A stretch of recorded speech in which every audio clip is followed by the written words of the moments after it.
500 বছর আগে আল্লাহ পাক গরিবকে ধনীর 500 বছর আগে জান্নাত দিবে। সুবহানাল্লাহ। কেন, কি জন্য? কারণ গরিব দুনিয়াতে কষ্ট করেছে, যা চায় তা পায় না, কষ্ট করে করে সে এরপর আল্লাহর কুদরতি কদমে সেজদা দেয়, এরপর লোভ করে না, হারাম পথে চলে না, কষ্ট হয় এরপরও বাড়িতে পর্দা দেয়। আসেনি না? টাকা নাই, পয়সা নাই, এরপরও কোনোদিন লোভ করে না। আল্লাহর কুদরতি কদমে সাজদা দিয়ে দিয়ে যখন এই গরিব মানুষটা আল্লাহরে ডাকি, আল্লাহ পাক রব্বুল আলামিন তার ডাকের উপরে আল্লাহ এত খুশি। আল্লাহ পাক কত বড় ইনসাফ ওয়ালা।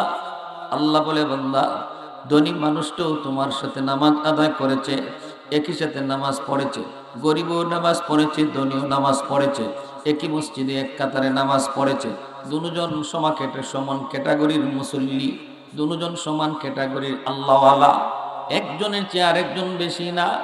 এরপরও দেখা যায় ধনী মানুষটা দুনিয়াতে আরাম করেছে গরিবের চেয়ে একটু বেশি।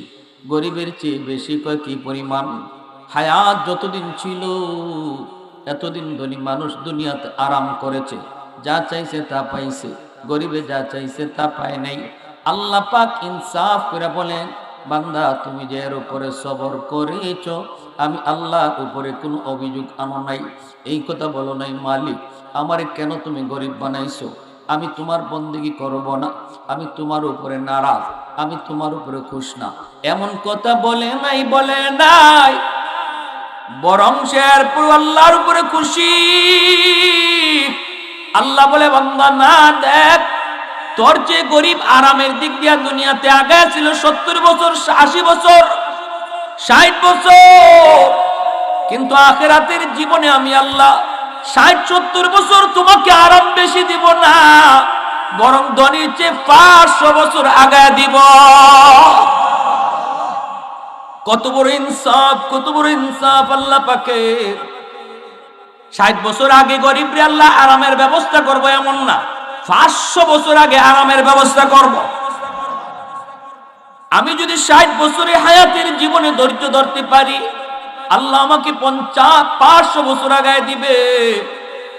এজন্যই মায়ার নবী, দয়ার নবী, তিনি দোয়া করেছেন, মালিক আল্লাহুম্মা আহইনি মিসকিনা ওয়া আমিতনি মিসকিনা ওয়াহশুরনি ফি জুমরাতিল মাসাকিন। আল্লাহ, তুমি আমাকে দুনিয়াতে গরিবী হালতে রাখো, আল্লাহ তুমি আমাকে মরণ দিও গরিবী হালতে, হাসরের ময়দানে তুমি উঠাইও আমাকে গরিবদের সাথে। সুবহানাল্লাহ। এটা আল্লাহর নবীর দোয়া। আম্মাজান আয়েশা সিদ্দিকা রাদিয়াল্লাহু তাআলা আনহা প্রশ্ন করেছিলেন, ইয়া রাসূলুল্লাহ, এটা কি দোয়া করলেন? সাহাবীরাও প্রশ্ন করেছেন, ইয়া রাসূলুল্লাহ, এটা কি দোয়া করলেন গো নবী? দুনিয়াতেও আপনি গরিব থাকতে চান, মরণের হালতে আপনি গরিবী হালতে মরতে চান, হাসরের মাঠে গরিবদের সাথে উঠতে চান। মায়ার নবী বলে, জানো, গরিব 500 বছর আগে ধনী জান্নাতে চলে যাইব। এই কথা বলতেই হযরত উসমান গনি রাদিয়াল্লাহু তাআলা আনহু বলেন, ইয়া রাসূলুল্লাহ, আল্লাহ আমারে ধন দিছে, দৌলত দিছে, আমি তো আল্লাহর মর্জি মতো চইলা, হালাল পথে চইলা সম্পদ কামাই করছি, আল্লাহ আমাকে দিছে দয়া কইরা। আমিও কি ধনী হওয়ার কারণে গরিব সাহাবীদের 500 বছর পরে জান্নাতে যাইমু? উসমান গনি রাদিয়াল্লাহু তাআলা আনহু ধনী সাহাবীদের একজন। এই প্রশ্ন করতেই মায়ার নবী বলে, উসমান, তুমি আমার দামান হতে পারো, কিন্তু আমি নবী যা বলি নিজের থেকে বলি না, আমার আল্লাহর ইশারায় বলি। মা ইয়ানতিকু আনিল হাওয়া ইন হুয়া ইল্লা ওয়াহয়ুন ইউহা।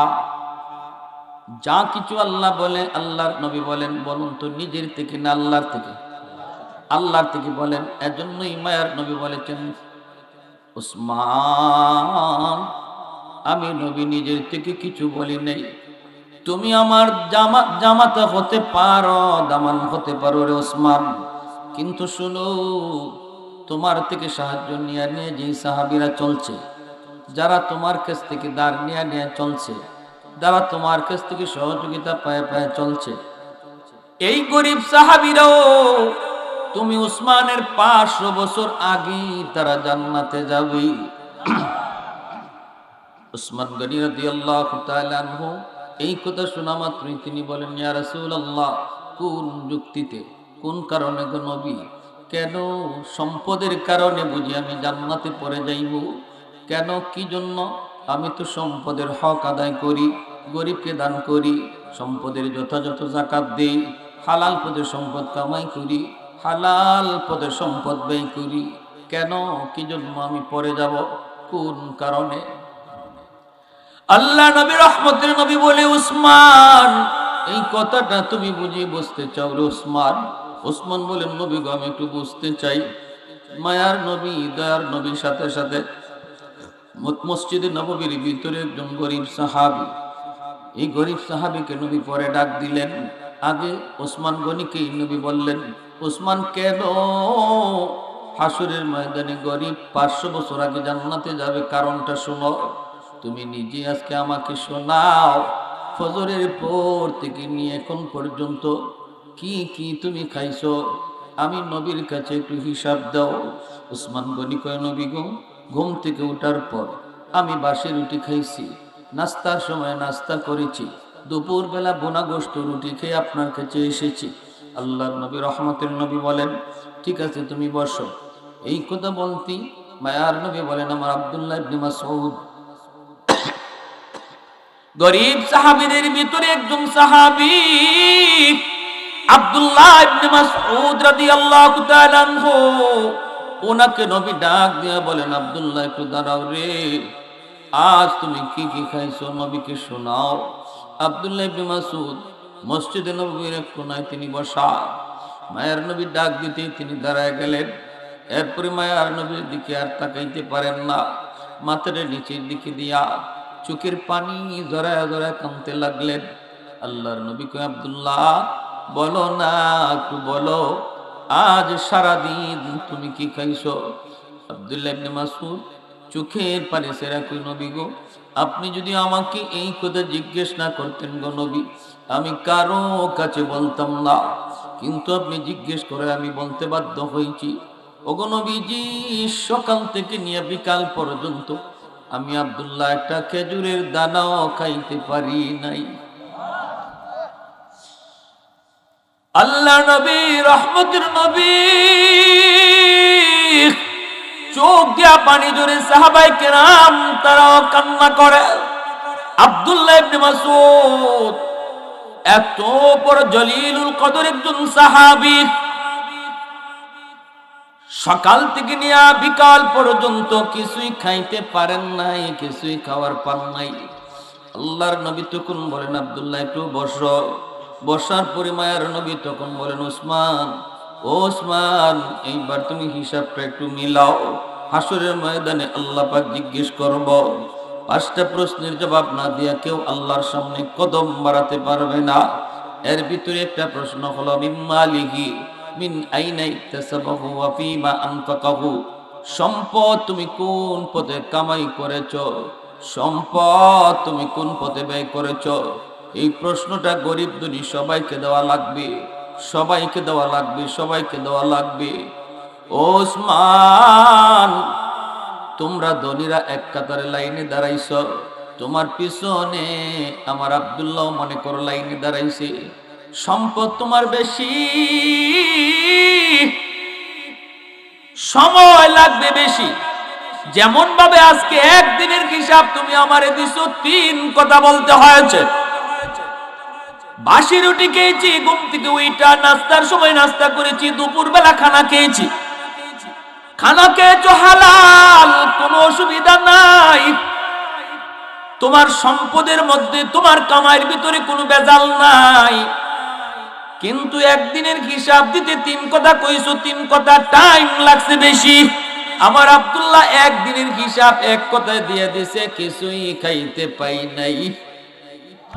কিয়ামতের ময়দানে আল্লাহ যখন তোমাদেরকে জিজ্ঞেস করবে, ধনীদেরকে, ধনীরা সম্পদের হিসাব দেওয়া আল্লাহর কাছে শুরু করবে। সম্পদের হালাল পথে কামাই করেছে, এই হিসাবটাও আল্লাহর বোঝানো লাগবে। হালাল পথে ব্যয় করেছে, এই হিসাবটাও বুঝাইতে হবে। এই হিসাব দিতে আর বুঝাইতে যায় তোমাদের অনেক টাইম লেগে যাবে। আল্লাহর কুদরতি মায়ার নজর গরিবের দিকে পড়ব। আল্লাহ গরিবের দিকে নজর করে আল্লাহ পাক কইব তুমি ওর পিছনে তাইকো না, তুমি বাইপাস, আমি আল্লাহর কাছে হিসাব দিতে চলে আও।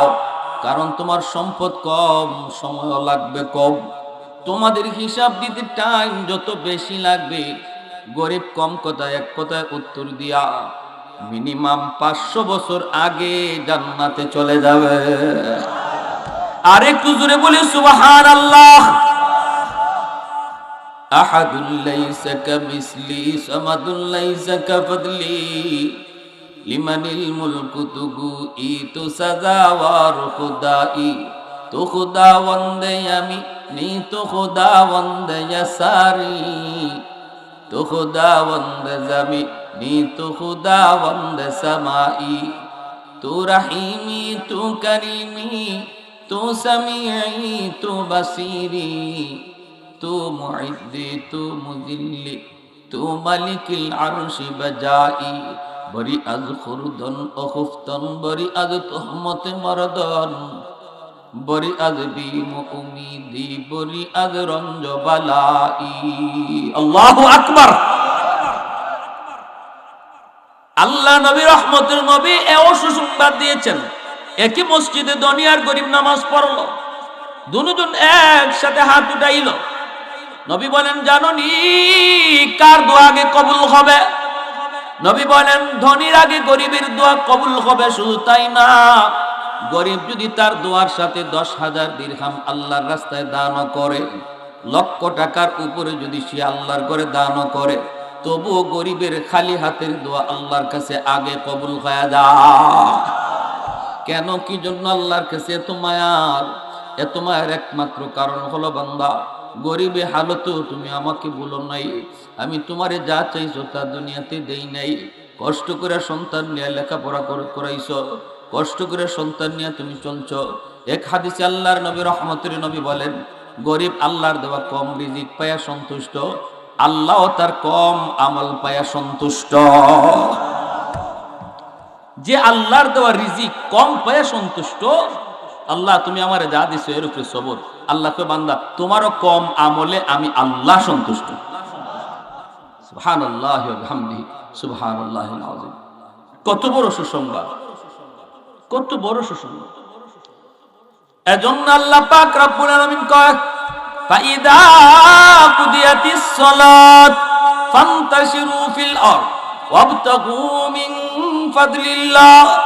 তুমি যখন আমার বিধান ফরজ নামাজ আদায় করেছো, তুমি বের হয়ে যাও জমিনে, জমিনে তুমি বের হয়ে যাও।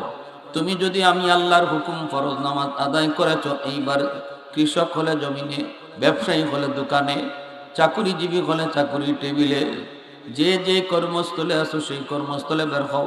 এটা আল্লাহর আদেশ। এটা কি? জোরে বলেন, এটা কি? তাহলে দুনিয়াদারি করা এটা তো আল্লাহর আদেশ। এটা আল্লাহর আদেশ মিয়া। আর আল্লাহর আদেশ মানার নামই তো ইবাদত। দুনিয়াদারি করার নির্দেশ আল্লাহর। এজন্য এই উম্মতে মুহাম্মদী দুনিয়াদারি সাইরা কোনোদিন আল্লাহ পাবে না, এই পথই নাই। এই উম্মতের জন্য এই ব্যবস্থা নাই। আগেকার উম্মতরা এমন ছিল, বিয়া শাদী করতো না, দুনিয়াদারি করতো না, জঙ্গলে চলে যেত, যাইয়া তারা আল্লাহ আল্লাহ করতো। বিধান তখন সেটা ঠিক ছিল। কিন্তু এই উম্মতের ব্যাপারে আল্লাহ নবী বলেন লা রুহবানিয়াতা ফিল ইসলাম, ইসলামের ভিতরে কোনো বৈরাগ্য নাই। কেউ যদি কয় আমি আল্লাহ পাওয়ার জন্য বিয়া করবো না, আমি আল্লাহ পাওয়ার জন্য দোকানদারি করবো না, সব সময় মসজিদে থাকবো আর আল্লাহ আল্লাহ জিকির করবো, এতে আল্লাহ খুশি না। জোরে কর না সুবহানাল্লাহ। এতে আল্লাহ কি না? খুশি না। তাহলে কি বোঝা গেল? দুনিয়াদারি কইরাও আল্লাহরে খুশি করা যায়, দুনিয়াদারি কইরেই আল্লাহরে খুশি করতে হবে। ব্যবসা কইরা আল্লাহরে খুশি করতে হবে। কেমনে? কয় ব্যবসাটারে ইবাদত বানাও। চাকুরি কইরাও আল্লাহরে খুশি করতে হবে। কেমনে? কই চাকুরিরে ইবাদত বানাও। কৃষক তার জমিতে যাইয়া কৃষি ক্ষেতে কাম কইরা আল্লাহরে খুশি করবে। কেমনে? কয় কৃষি ক্ষেতের কামটারে ইবাদত বানাও। কেমনে বানাইবা? কই ফজরের নামাজ পড়ে তুমি বের হয়েছো, নিয়ত করেছো আল্লাহ ও মালিক যেখানেই থাকে সেখানে যেন তোমার হুকুম নামাজ ঠিক মতো আদায় করতে পারি। আল্লাহ আমি বের হলাম তোমার নাম লইয়া, বিসমিল্লাহি তাওয়াক্কালতু আলাল্লাহ লা হাওলা ওয়ালা কুওয়াতা ইল্লা বিল্লাহিল আলিয়্যিল আযীম। এই দোয়াটা পড়ে তুমি ঘর থেকে বের হও, আল্লাহর নাম লয়ে তুমি ঘর থেকে বের হও। জমিতে গেছো, জমির কাম করতেছো, ফজরের পর থেকে নিয়ে জোহর পর্যন্ত তুমি কাম করতেছো। জোহরের আজানের আওয়াজ যেই মাত্র আল্লাহর গোলাম তোমার কানে আসলো, রে যুবক, সাথে সাথে জমির আইলে তুমি নামাজে দাঁড়ায় যাও। কারণ আল্লাহ তোমার আমার জন্য গোটা দুনিয়ারে মসজিদ বানায় দিছে। কোন উম্মতির জন্য আল্লাহ এত বড় সুযোগ, এত বড় সারপ্রাইজ আল্লাহ কোন উম্মতকে দেয় নাই। আমারে আপনারে যত বড় সারপ্রাইজ আল্লাহ দিয়েছে, অতীতের উম্মতদের জন্য হাওরে বন্দরে নামাজ পড়লে নামাজ হইতো না, কিন্তু এই উম্মতের জন্য আল্লাহকে, বন্ধু আমি আল্লাহ জানি তোমার উম্মত কত জায়গায় থাকবে। দাওয়াতের কাজ নিয়ে বের হয়েছে, জাহাজে থাকবে, বিমানে থাকবে, হাওরে থাকবে, জঙ্গলে থাকবে। কারণ আমার নবীর পরে আর কোন নবী নাই। দাওয়াতি কাজ করতে হবে এই উম্মত নিজে, ঠিক না? এই উম্মতের উলামায়ে কেরাম গ্রাম থেকে শহর, নদী নয়, বন্দর নয়, সর্বত্র ঘুরে বেড়াবে দাওয়াতের মিশন নিয়া। আল্লাহ কয়, বন্ধু আমি জানি নির্দিষ্ট জায়গায় যদি নামাজ পড়তে হয় তাহলে উম্মতের জন্য বড় কষ্ট হয়ে যাবে। আমি আল্লাহ তোমার উম্মতের উপর খুশি হইয়া গোটা দুনিয়াকে আমি মসজিদ বানায় দিলাম। জমির আইলে নামাজে দাঁড়াবে, জমির আইলটা আমি আল্লাহ মসজিদ হিসাবে কবুল করে নিব। দোকানের ভিতরেই বান্দা নামাজে দাঁড়ায় যাবে, মসজিদ বড় দূরে যাইতে পারে না, দোকানের ভিতরটারে আল্লাহ পাক মসজিদ বানিয়ে নিবে।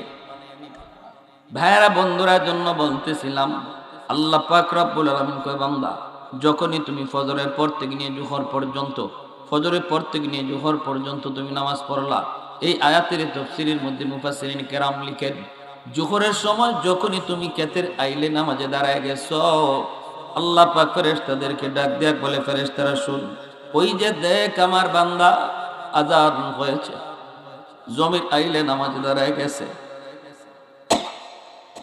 এতে কি বোঝা যায়? এতে বোঝা যায় যদি আমি আল্লাহ তারে পেট না দিতাম, যদি আমি আল্লাহ তারে বিবি বাচ্চার জিম্মাদারি না দিতাম, তোমাদের ফেরেশতাদের মতো, তোমরা ফেরেশতাদের পেট নাই, বউ নাই, বাচ্চা নাই, এজন্য অল টাইম আমি আল্লাহর জিকির করো।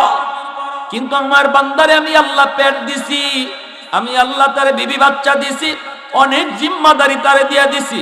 এই জিম্মাদারির কারণে জমিতে আসতে হয়, এই পেটের কারণে ধান লাগাইতে হয়। এরপর দেখ আমার বান্দা আমার হুকুম নামাজ ভুলে নাই। এত ব্যস্ততার ভিতর আমার বান্দা আমার হুকুম নামাজ ভুলে নাই। অতএব আমি আল্লাহ মনে করি, যদি আমি তাদের বানাইতাম, আমি যদি তোমাদের মতো তার পেট না দিতাম, আমি আল্লাহ যদি তোমাদের মতো তারে বিবি বাচ্চা না দিতাম, তাহলে সেও তোমাদের মতো 24 ঘন্টাই আমি আল্লাহর জিকির করত, আমার বন্দেগী করত। অতএব শুনো শুনো, আমার বান্দা সকাল থেকে নিয়া দুপুর পর্যন্ত যেই টাইমটা জমিতে দিছে, এই পুরা টাইমটা তাসবিহ জপলে আর নফল বন্দেগী করলে যেই সব হয়, এই সব তার আমল নামায় লিখে দাও। কাম করলাম জমিতে আর আমল নামায় লেখা হইতেছে তাসবিহ জপার সওয়াব। দোকানদারি করছি, দোকানে আমল নামায় জমা হইতেছে নফল নামাজের সওয়াব। সুবহানাল্লাহ, জোরে কোন।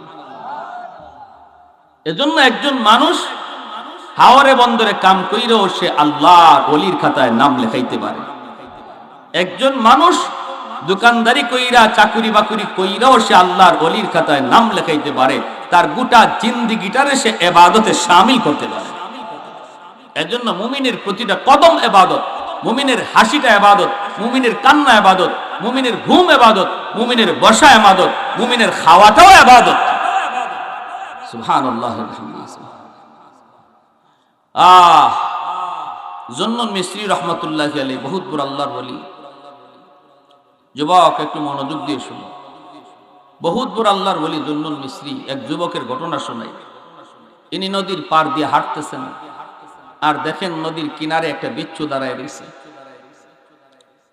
বিচ্ছুটা নদী পার হতে চায়, কিন্তু কেমন করে বিচ্ছু নদী পার হয়? নদীতে কোনো নৌকা নাই, কোনো খেয়া নাই, কোনো নৌকা নাই, কোনো খেয়া নাই। ওই অবস্থায় আল্লাহর ওয়ালি নিজেও তিনি দেখতেছেন বিচ্ছু কেমন করে নদী পার হয়। হঠাৎ করে দেখেন পানির নিচ থেকে একটা কচ্ছপ পানির উপরে ভাসলো, নদীর কিনারে লাগলো, আর বিচ্ছুটা লাফ দিয়া কচ্ছপের পিঠে বসলো। কচ্ছপটা নিজে নদীর খেয়া হইয়া বিচ্ছুটাকে নদীর এই পার থেকে ওই পারে পৌঁছায় দিল। এই ক্ষমতা আল্লাহর আসেনি না নাই? আর একটু জোরে কোন আসেনি না নাই? আল্লাহ চাইলে পারেনি না পারে না? বাইরা বন্ধুরা, জুন্নুন মিসরি কই মালিক, আমারও তো নদী পার হতে মন চায়, কিন্তু কেমন করে নদী পার হব? আল্লাহ, আমারও তো নদী পার হতে মন চায়, কিন্তু কেমন করে নদী পার হব? নৌকায় নাই, খেয়া নাই। আল্লাহ পাক রব্বুল আলামিন তার ওলির অন্তরে ইলহাম করে দিলেন, হাতের জায়নামাজ পানির উপরে বিছায়া দাও, আমি আল্লাহ তোমাকে পার করায়া দেব। শাহজালাল মুজুরিদিয়া মুনি সুরমা নদী পার হইছেন নৌকায় না জায়নামাজে? কাদিরে কুদরত দারি বরকামাল, কাদিরে কুদরত দারি বরকামাল, আনতা রব্বি আনতা হাসবি যুল জালাল, আনতা রব্বি আনতা হাসবি যুল জালাল। জায়নামাজ বিছিয়ে দিলেন, তিনি নদী পার হয়ে গেলেন। বিচ্ছুটার পিছনে পিছনে আল্লাহর ওলি তিনি দৌড়াইতেছেন, আর দেখতে মন চায় কোন দিকে যায়। হঠাৎ করে দেখেন হাওরের মাঝখানে একটা গাছ, গাছের নিচে একটা যুবক মনের আনন্দে ঘুমাইতেছে। ওই যুবকের দিকেই বিচ্ছুটা দ্রুত বেগে যাইতেছে। আল্লাহর ওলি তিনি তো ভয় পেয়ে গেছেন, বিষাক্ত একটা বিচ্ছু, যুবককে মনে হয় কোনো ক্ষতি করবে। পিছনে পিছনে তিনি রওনা দিলেন। বিচ্ছুটো দ্রুত বেগে যাইতেছে যুবকের দিকে। জুন্নুন মিসরি তিনিও পিছনে পিছনে দৌড়াইতেছেন। কিন্তু আল্লাহু আকবার, অবাক কাণ্ড! আয়া দেখেন যুবকের মাথার পাশে একটা সাপ দাঁড়ায় রয়েছে। সাপ, বিষাক্ত সাপ, যে কোনো মুহূর্তে যুবককে দংশন করবে, কামড় দিবে। বিচ্ছুটা এসেই দেরি করলো না, লাফ দিয়া সাপের মাথায় বইসা সাপরে কামড় দিল। মুহূর্তের ভিতরে সাপ মারা গেল। আল্লাহর ওলি এই দৃশ্য দেখে যুবককে ঘুম থেকে জাগালেন। এরে যুবক, কি নেকামল করেছো? আল্লাহর কুদরতে আল্লাহ তোমাকে আজকে সাপের হাত থেকে রেহাই দিলেন রে যুবক। দেখো কোন আমলের দ্বারা তুমি যৌবনে আল্লাহর ওলির খাতায় নাম লেখাইছো, কোন আমলের জরিয়ায় এত প্রিয় হয়ে গেছো আল্লাহর, এত প্রিয়। আল্লাহ তোমার কুদরতি হাতে বাঁচায়।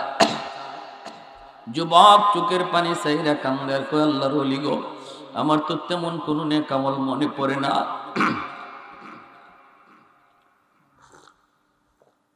তেমন কোন নেকামল মনে পড়ে না। তবে আমার যদ্দুর মনে পড়ে, আমি যেখানেই থাকি সেখানেই নামাজ আদায় করি। আমি একজন রাখাল, মানুষের উট রাখালি করি, দুম্বা রাখালি করি। যেখানেই থাকি, হাওয়ারে থাকি আর জঙ্গলে থাকি, দুনিয়ার কোনো কাম, দুনিয়ার কোনো ব্যস্ততা আমাকে নামাজ থেকে গাফিল করতে পারে না। জঙ্গলে যদি থাকি সেখানেও নামাজ আদায় করে নে, হাওরে থাকলেও আমি নামাজ সবার আগে আদায় করি নেই। এ যুবক, একটু খেয়াল করে মনোযোগ দিয়ে শুনো। আজকে মসজিদের আজান তোমাকে মোবাইল টিপা থেকে বিরত রাখতে পারে না।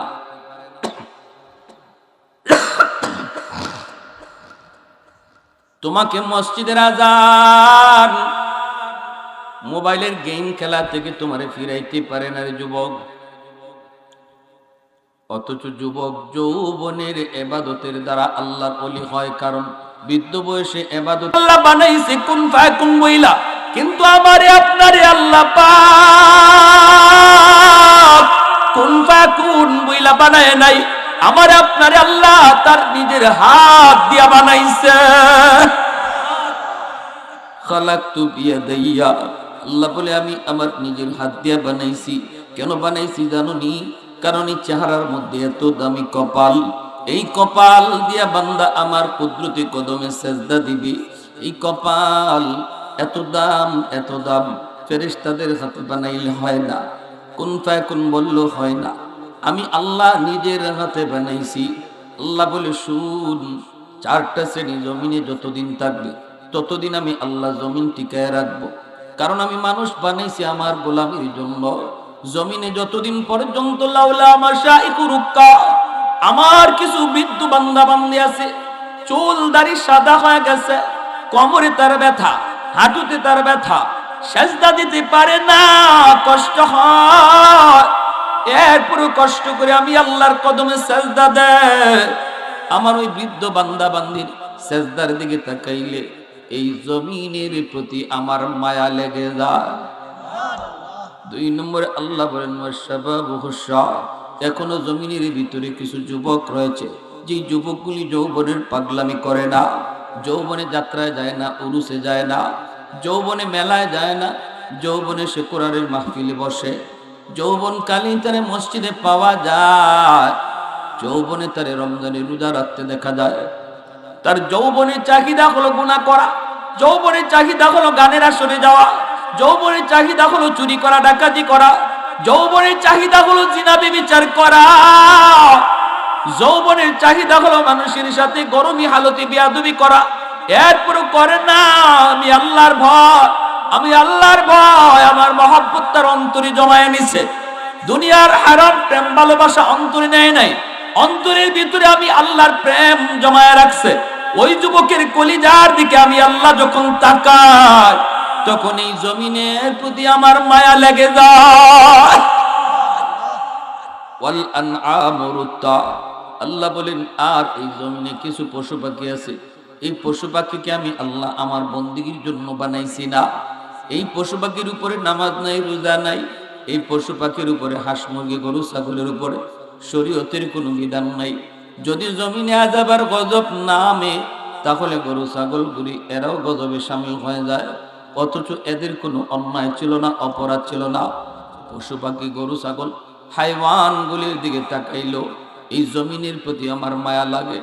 4 নম্বরে আল্লাহ বলেন, ওয়াল আতফালু রুদ্দা, প্রতিটা ঘরে ঘরে এমন কিছু শিশু বাচ্চা আছে যাদের কোনো গুনাহ নাই, নিষ্পাপ অবুঝ কিছু বাচ্চা আছে আমাদের ঘরে ঘরে, যেই বাচ্চাগুলির কোনো গুনাহ নাই, কোনো অপরাধ নাই, শরীয়তের কোনো বিধিবিধান এখনো জারি হয় নাই, বাচ্চাটার উপরে নামাজের ফরজ বিধান জারি হয় নাই, এই বাচ্চাটার উপরে রোজার বিধান জারি হয় নাই। আল্লাহ বলেন, যখনই জমিনে মানুষের গুনার কারণে আযাব আর গজব আসতে চায়, তখনই দেখি এই শিশু বাচ্চাটা চোখের ঠোঁট ভেঙ্গে ভেঙ্গে কান্দে, অথচ আমার এই মাসুম বান্দাটার অর্থ কোনো অপরাধ নাই, গুনাহ নাই। গুনাহ করছে তার মায়, গুনাহ করছে তার বাবা, কিন্তু শাস্তির ভিতরে বাচ্চাটাও পড়ে যায়। এই বাচ্চার কান্নার দিকে তাকাইলে এই জমিনের প্রতি আমি আল্লাহর মায়া লেগে যায়। এজন্য যুবক, বাচ্চাগুলিরে মারধর করবা না। বাবা যারা আছেন, শিশু বাচ্চাকে আদর করো, কারণ ওরা ফেরেশতা, ওরা নিষ্পাপ, ওরা অবুঝ। আল্লাহ ওদের খাতিরে তোমারে আমারে খাওয়াইতেছে। নতুবা যে এই পরিমাণ গুনাহ আমাদের দ্বারা হয়, আযাব আর গজবে আমি আপনি শেষ হয়ে যাইতাম। আল্লাহ পাক রব্বুল আলামিন অবুঝ এই নিষ্পাপ বাচ্চাগুলির খাতিরে এখনো আমারে আপনারে খাওয়ায়, বাঁচায়। বাচ্চাগুলির আদর করবেন, শাসনের সময় শাসন করবেন, কিন্তু না শরীরে দাগ পালায় কোনো মায়ের করা যাবে না, ভয়ভীতি দেখানো যাবে না। ভয় যদি দেখাও, আল্লাহর নাম কয়ে ঘুম পাড়াও, জিন ভূতের নাম লেয়া বাচ্চারে ঘুম পাড়ায়ও না, খাওয়ায়ও না। এ যুবক, শিশুকালেই বাচ্চাটারে আল্লাহর দিলে আল্লাহর নাম তার কলিজায় ঢুকায় রাখো। শিশুকালে যদি বাচ্চাটা আল্লাহর নাম শুনে, শিশুকালে যেই জিনিসটা শুনে মরণ পর্যন্ত এর আসর থাকে। কলিজার ভিতরে পাথরে খোদাই করে লিখে দেওয়া হয়, ঘরটারে মক্তব বানাও, নিজে সন্তানের জন্য উস্তাদ বনে যাও। বাপ মা হলো সন্তানের সর্বপ্রথম উস্তাদ, ঘর হলো তার সর্বপ্রথম মাদ্রাসা। এই ঘরের ভিতরে বাচ্চারা যা দেখে তাই কিন্তু ইয়াদ রাখে। মা যদি নামাজে দাঁড়ায়, দেখবেন শিশু বাচ্চাটাও মার সাথে নামাজে দাঁড়ায় যায়, ডাক দেওয়া লাগে না, ডাক দেওয়া লাগে না। মা যদি কোরআন তেলাওয়াত করে, বাচ্চাটাও মায়ের পাশেই কোরআন নিয়ে বসে যায়। কায়দা নিয়ে বসে যায়। মা যদি বুরকা পরে বের হয়, দেখবেন মেয়েটাও মাথার মধ্যে ওড়না দিতে শিখে। এই মেয়ে বড় হলে পরে আপনি বুরকা পরো বলতে হবে না, বরং আপনারই সে বলবে আব্বা আমারে বুরকা আইনা দাও। আর যদি শিশুকালে আপনি ইংরেজদের পোশাক পরায় তারে বড় করেন, শিশু বয়সে মেয়েটা বুঝে না, হাফ প্যান্ট পরাইলেন, সেন্ট্রু গেন্টি পরাইলেন। শহরে বন্দরে দেখি অনেক বাপ মা বাচ্চারা ছোট বিদায় বিধর্মীদের কালচারে পোশাক পরায় মার্কেটে লইয়া আয়। যদি জিগাই এটা কি পরাইছেন, কয় হুজুর বুঝে না।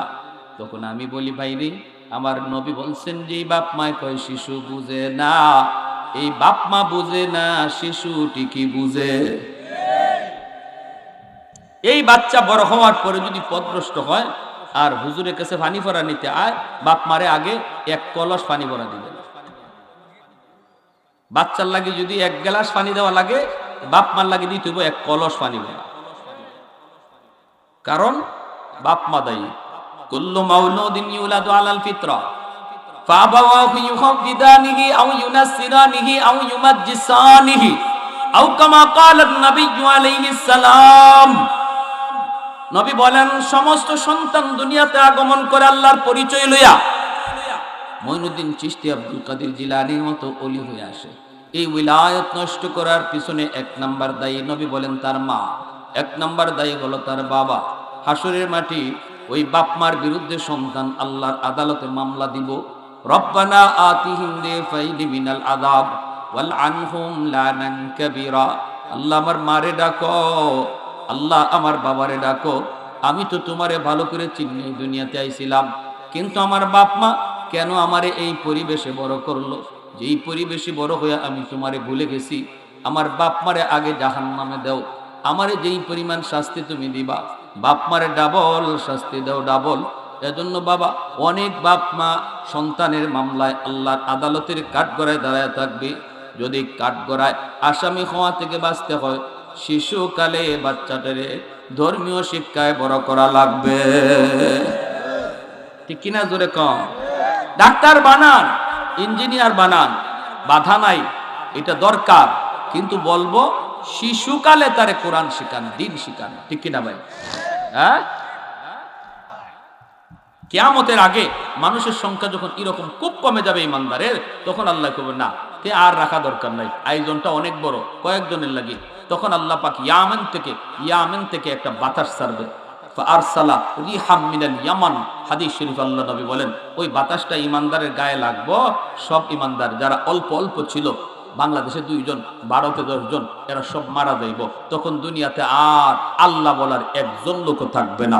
তখনই আল্লাহ কইব দুনিয়া ধ্বংস করো। আল্লাহ বলার একজন লোক যখন থাকবে না, তখন আল্লাহ কি কইব? দুনিয়া। আল্লাহু আকবার। তাহলে আমার ভাইরা বলুন, আল্লাহ কি বলছে?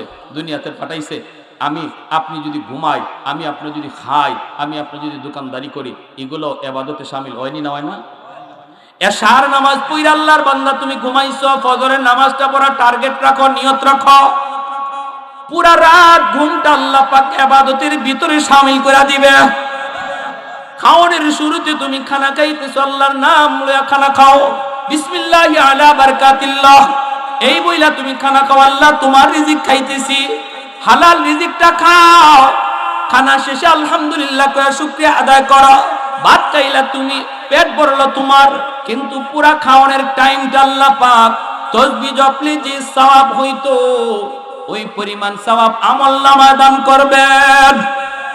তাহলে মুমিনের খাওয়াটাও ইবাদত, ঘুমটাও ইবাদত, দোকানদারি ইবাদত, চাকরি বাকরি ইবাদত, হাসাটা ইবাদত, ঘুমটা ইবাদত, সব কিছু ইবাদত হয়ে যায়।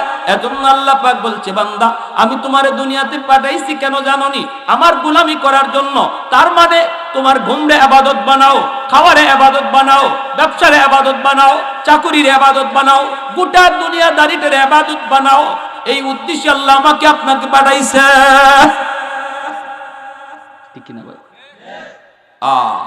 একজন মানুষ মসজিদে বইয়া বইয়া যদি তাসবিহ জপে, আর আরেকজন মানুষ ফজরের নামাজ পড়া মসজিদ থেকে বের হয়ে যদি দোকানদারি করে, তো মসজিদে বয়া যে তসবিহ জপা যতক্ষণে সে আল্লাহর ওলি হবে, সমপরিমাণ সওয়াব দোকানদারি যে করতেছে তারে আল্লাহ সমান না এর চেয়ে আরো বেশি সওয়াব দিবে। কারণ দোকানদারি করার নির্দেশটা আল্লাহ। ফাইদা কুদিয়াতিস সালাত ফান্তাশিরু ফিল আরদ ওয়াবতাগু মিন ফাদলিল্লাহ। এই আয়াতের তাফসীরে মুফাসসিরিন কেরাম লিখছেন, কোরআন পড়লো নফল বন্দেগী করা, কোরআন পড়ার নফল বন্দেগী, তাসবিহ জপার নফল বন্দেগীর চেয়েও যে মানুষটা রিজিক তালাশে বের হয়েছে, হালাল রিজিক তালাশে বের হয়েছে, আল্লাহ এর ভিতরে সওয়াব বেশি দান করে। কারণ সে আল্লাহর সরাসরি আদেশ মানতেছে। কাসবুল হালালে ফরিজাতুন বাদাল ফরিজা। এজন্য আল্লাহর নবী বলেছেন, হালাল রিজিক তালাশ করা ফরজ নামাজের পরে সর্বপ্রথম ফরজ। জোরে কই সুবহানাল্লাহ। অসুবিধা হইতেছে আপনার? আল্লাহ জিকির করি, লা ইলাহা ইল্লাল্লাহ। জোরে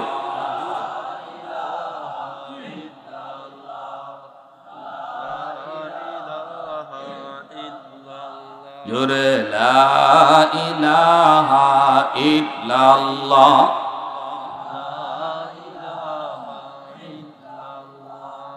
লা ইলাহা ইল্লাল্লাহু মুহাম্মাদুর রাসূলুল্লাহ। জোরে বলি সাল্লাল্লাহু আলাইহি ওয়াসাল্লাম।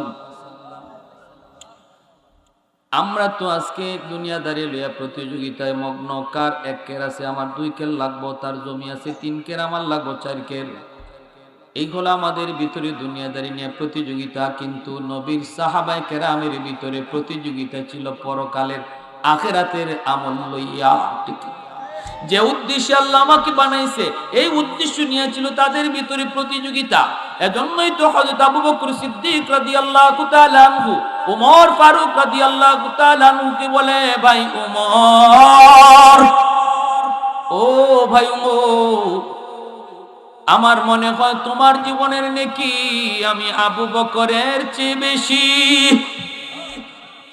হযরত ওমর ডাক দেয়া বলে, ভাই আবু বকর, আমি ওমরের জীবনের নেকি কেমন করে বেশি হয়ে গেল? দলিল কি, দলিল কি? আবু বকর সিদ্দিক বলেন, দলিল হলো আল্লাহর কোরআনের আয়াত।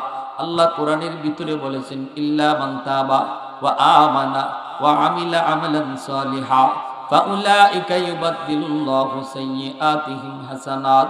আল্লাহ পাক বলেন, যে ব্যক্তি তওবা করলো, যেই ব্যক্তি তওবা করলো, ঈমান আনলো, নেক আমল করলো, আল্লাহ তার পিছনের জীবনের গুনাহগুলোকে নেকি দ্বারা বদলায় দেন। ওমর, তোমার জীবনের নেকি, তোমার জীবনের পিছনের জীবনের গুনাহ তো আমি আবু বকরের চেয়ে অনেক বেশি। তওবার কারণে আল্লাহ পাক ওই বেশি গুনাহটারেও তো বেশি নেকি বানায় দিছে। কথাটা বুঝছেন নি আপনারা? একজন মানুষ যখন তওবা করে, খাঁটি দিলে যখন তওবা করে, তওবার কারণে আল্লাহ পাক রব্বুল আলামিন তার গুনাহ যদি পাহাড় পরিমাণ হয়, এই পাহাড় পরিমাণ গুনারে পাহাড় পরিমাণ নেকি বানায় দেয়। তওবার কারণে আল্লাহ পাক তার গুনাহ যদি সাগর পরিমাণ হয়, সাগর পরিমাণ নেকি বানায় দেয়। এজন্য আবু বকর সিদ্দিক বলেন, ভাই ওমর, তোমার পিছনের জীবনের গুনাহ তো আমি আবু বকরের চেয়ে বেশি। ঈমান আনার কারণে, তওবা করার খাতিরে আল্লাহ পাক তো তোমার ওই গুনাহগুলির নেকি দ্বারা বদলায়া দিছে। এতে আমি মনে করতেছি আমি আবু বকরের চেয়ে তোমার নেকি অনেক বেশি।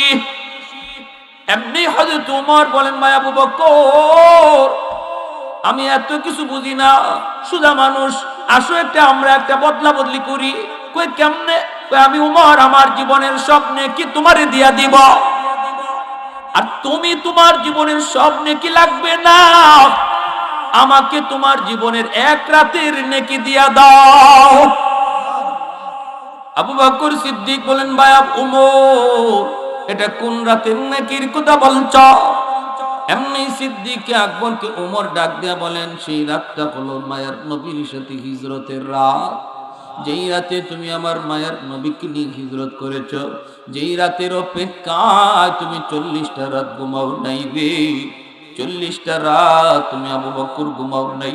কখন জানি আমার মায়ের নবী আয়েশা আমাকে ডাক দিয়ে বলবে, এ আবু বকর, হিজরতের টাইম হয়ে গেছে, এতটুকু অপেক্ষার জন্য তুমি রাতে ঘুমাও নাই, তুমি তো সজাগ ছিলা। এরপরে আমার মায়ার নবীকে নিয়ে তুমি রাতের বেলা রওনা দিয়ে দিছো। গারে সুর, এত উঁচা পাহাড়ের উপরে একটা গর্ত, এই গুহার ভিতরে তুমি ঢুকো নাই, আমার মায়ার নবীকে নিয়ে তুমি রওনা দিয়েছো। এত বড় পাহাড়, নবীকে পাহাড় বাইতে তুমি দাও নাই। মায়ার নবীর নিজের পিঠের মধ্যে লইয়া এই পাহাড়টা নিজে বায়া বায়া তুমি উঠছো। আমার নবীরে পাহাড় বাইতে দাও নাই, নবীরে তুমি কষ্ট করতে দাও নাই। গুহার কিনারায় যাইয়া তুমি নবীকে দাঁড় করায় রাখছো, আর বলছো নবী গো আপনি আগে ঢুকবেন না গো নবী, আমি আবু বকর আগে ঢুকবো। জায়গাটা নিরাপদ কিনা আমি দেখি, যদি আমি আবু বকরের কোনো ক্ষতি হয়ে যায়, উম্মতের এত ক্ষতি হবে না। যদি আপনার ক্ষতি হয়, উম্মত কোনোদিন ক্ষতিপূরণ দিতে পারবে না। এরপরে আমার মায়ের নবীর গুহার কিনারে রেখা তুমি নিজে গিয়ে গুহার ভিতরে ঢুকছো। ঢুকে তুমি পাগনি কাপড়গুলি ছিঁড়ে ছিঁড়ে সবগুলি গর্ত বন্ধ করছো, যেন গর্তের ভিতর থেকে কোনো সাপ বের হইয়া আমার নবীর ক্ষতি না করতে পারে। একটা গর্তের মুখ বন্ধ করার মতো কাপড় তোমার হাতে ছিল না, সেই গর্তটা নিজের পা দিয়ে তুমি আটকায় রাখছো।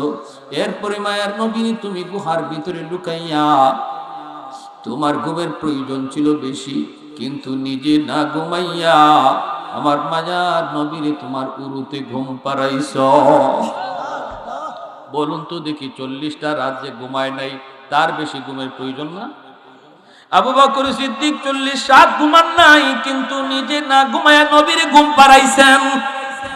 ওই গর্তের ভিতরেই ছিল সাপ, এই সাপে কামড় দিল পায়ে, বিষের যন্ত্রণায় আবু বকর অস্থির, কিন্তু কিরিমিরি খায়া হজম করে রাখছেন, বডি নাড়ান না, কারণ বডি যদি নড়ে আমার মায়ার নবীর ঘুম ভেঙে যাবে।